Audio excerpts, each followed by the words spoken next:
અને આ જે સ્મોલ ધાગો છે એને ખેંચી લેશું.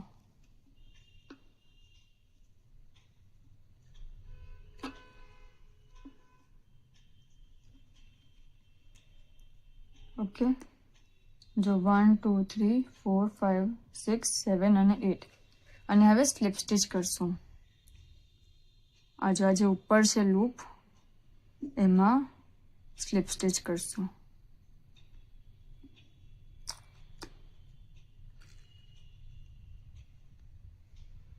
આ બે લૂપ છે, એમાં આ જે લૂપ છે એમાં સ્લીપ સ્ટિચ કરશું.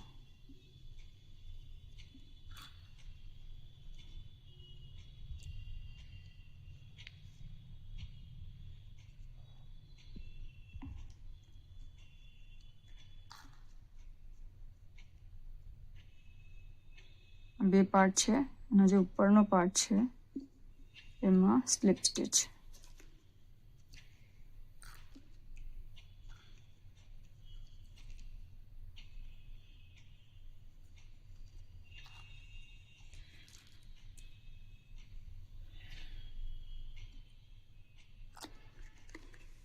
બસ હવે આપણાને સ્લીપ સ્ટિચ જ કરતા જવાનું છે.